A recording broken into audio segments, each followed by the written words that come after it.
আসসালামু আলাইকুম। ওয়ালাইকুম আসসালাম রহমতুল্লাহ। আঙ্কেল কেমন আছেন? আলহামদুলিল্লাহ, ভালোই আছি। তো আপনার ছেলে তো তবিব মাহমুদ। জি জি, আমার ছেলে তবিব মাহমুদ। তো তবিব মাহমুদ সম্পর্কে একটু বলুন। আপনার ছেলে সম্পর্কে একটু বলুন। আমার ছেলে তো আমার ৩ সন্তানের মধ্যে সবচেয়ে বড় ছেলে। তো লেখাপড়া মাদ্রাসা মানিকগঞ্জ কামিল মাদ্রাসা থেকেই ও দাখিল পাস করেছে, সমমান এসএসসি। তো এখানেও গোল্ডেন এ প্লাস পেয়েছে। ক্লাস 5 এবং 8-ও বৃত্তি পেয়েছে এবং দারুন নাজাত মাদ্রাসা থেকে আলিম পাস করেছে। এরপরে ঢাকা ইউনিভার্সিটি থেকে অনার্স মাস্টার্স করেছে। তো কিছুদিনের মধ্যেই চলে যাবে মদিনা ইউনিভার্সিটিতে। এখানে আবার মাস্টার্স করবে এবং প্লাস পিএইচডি করবে। তো এই হলো আর মানে সার্বিক ছোট্ট একটা পরিচয় আর কি। আঙ্কেল এই যে আপনার সে তো আসলেই আপনার একটা ইসলামিক ফ্যামিলি থেকে বলা যায় বড় হয়েছে। জি। তো একটা ইসলামিক ফ্যামিলিতে মানে বড় হওয়ার পরে সে এখন মানে গান গাচ্ছে, মিউজিকে মানে আসতেছে, তো এটা আসলে ইসলাম তো সাপোর্ট করে না। সেক্ষেত্রে আপনি আপনার আমি আসলে এই পর্যন্ত ওর যে গানের বিষয়টা বা এই বিষয়টা আসলে আমার সঠিক। আমি আসলে এই তথ্যটা আমি তো ইউটিউব ব্যবহার করি না, আমার কাছে ওই মোবাইলও আমার কাছে নাই। এর 1 নম্বর। 2 নম্বর কথা হলো যে আসলে একটা বয়সের ব্যাপার-স্যাপারও আছে। তো বয়সের ব্যাপার-স্যাপার আছে। তো আমাদের পারিবারিকভাবে আমি ব্যক্তিগতভাবে মানে ইসলামিক স্কলারই মানে তৈরি করব, সেই মানসিকতা নিয়েই ওকে আমি মানে এখন বাংলাদেশ থেকে মদিনা ইউনিভার্সিটিতে পাঠাচ্ছি আর কি, যাতে ভবিষ্যতে মানে এই দিকটাও আরও মানে শক্ত হয়।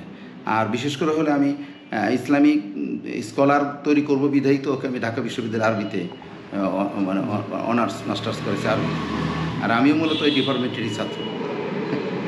আমিও ঢাকা বিশ্ববিদ্যালয় থেকেই প্রথমে তো আরবিতে মাস্টার্স করছি, এরপরে ইসলামিক স্টাডিজে মাস্টার্স করেছি আর কি।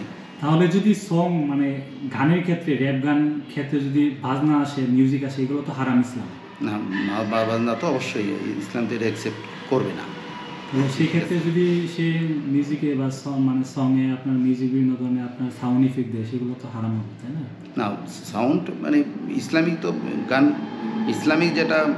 ইসলামিক এটা গানটাকে তো আসলে গানটা আরবি শব্দ, গেনাউনটা আরবি শব্দ। এটা আমরা ফার্সিতে গজল বলি, যেটা থাকবে না, বাজনা যেটা থাকবে না, মিউজিক যেটার মধ্যে থাকবে না, সেটা যদি সেই গজলটা অথবা ইসলামিক গানটা যদি শরিয়তসম্মত হয় সেটা জায়েজ। এছাড়া বাইরে যেটা মানুষকে অন্যদিকে ডাইভার্ট করে নিয়ে যাবে সেটা তো ইসলাম অ্যাকসেপ্ট করবে না। এটা প্রহিবিটেড ইন আওয়ার শরিয়ত। মানে ওই তবিব মাহমুদের গানগুলা কি মানে আমি জানি না, আমি জানি না, আমি জানি না। আচ্ছা আঙ্কেল, ওই আপনাদের তাহলে বর্তমান মানে অবস্থা কি, মানে আপনাদের ফ্যামিলিগত অবস্থা কি, সবাই কি একসাথে আছেন না? হ্যাঁ, আমরা ফ্যামিলি একসাথেই আছি। আমি সবচেয়ে বড়, ফ্যামিলির মধ্যে আমরা 7 ভাই বোন।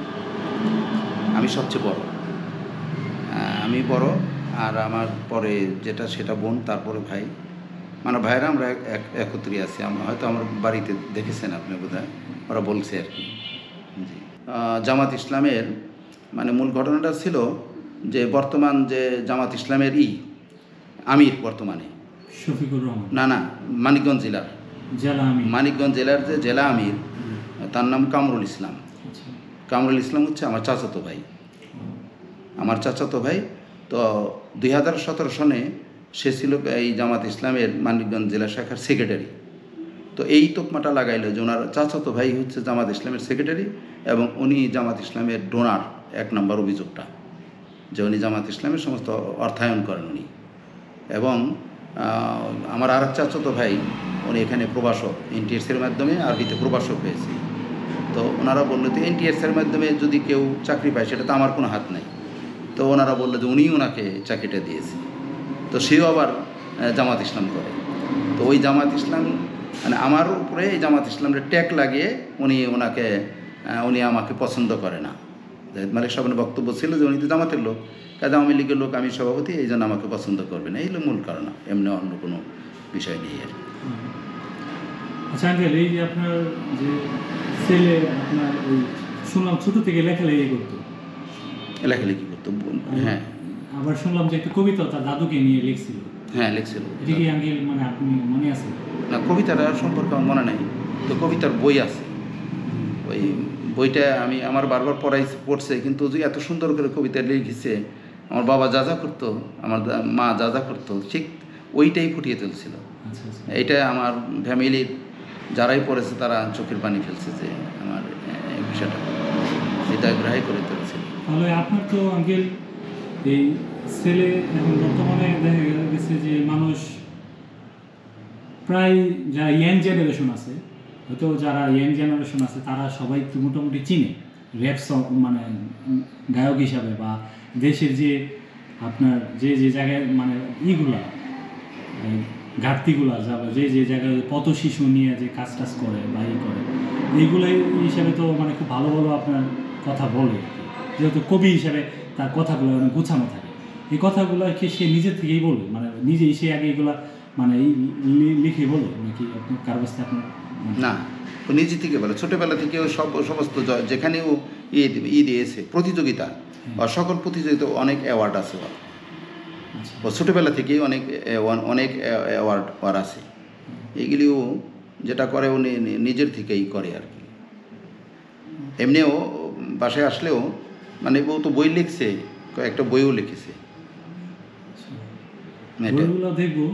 আর হচ্ছে যে আপনার ওই মূলত সে কি বাড়িতে কম আসে নাকি? না, ও তো এই পর্যন্ত দাখিল পর্যন্ত তো মানিকগঞ্জেই ছিল। তারপরে আলিম যখন পাশ করেছে, এই যে দারুন নাজাত আবাসনের থেকে পাশ করেছে, এরপরে ঢাকা ইউনিভার্সিটি ভর্তি হয়েছে। তারপরে তো আর আসা যাওয়া স্বাভাবিক, পড়াশোনার সুবাদে মানিকগঞ্জে আসা যাওয়া কম। তো আবার এই যে দেখলাম ইউএনডিপি, ওই যে আপনার ইউএনডিপি আপনার একটা দিছে ট্রান্সফর্মার হিসাবে তাকে ঘোষিত করছে, এটা শুনছেন? না, আমি এটা বলতে পারবো না।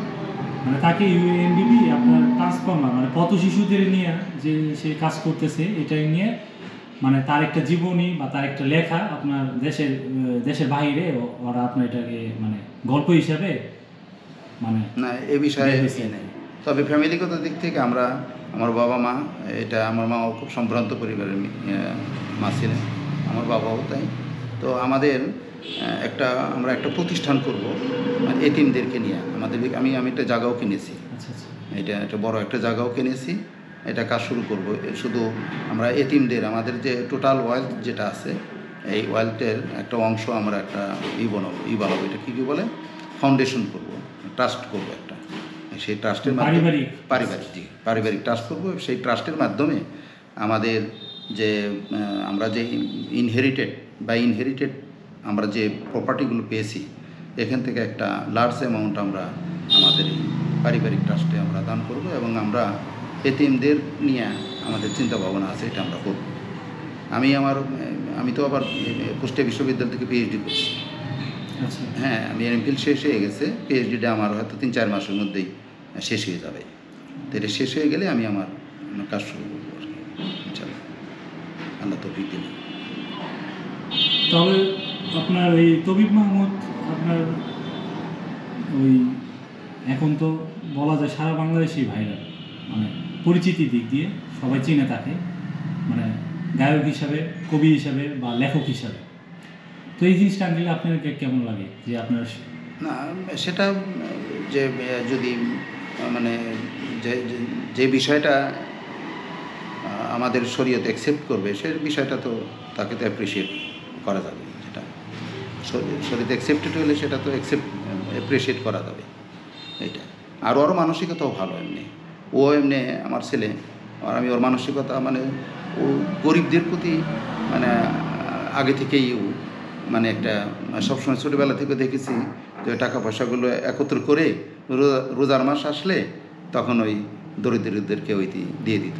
আর ওর অ্যামাউন্টটা দিত, একজনকে কয়েক টাকা দিবে তা না, মানে একটু বড় অ্যামাউন্ট একজনকে দিয়ে দিল পারিবারিকভাবে। এরকম ওর আছে, নিজের টাকা কিছু জমিয়ে হলেও এই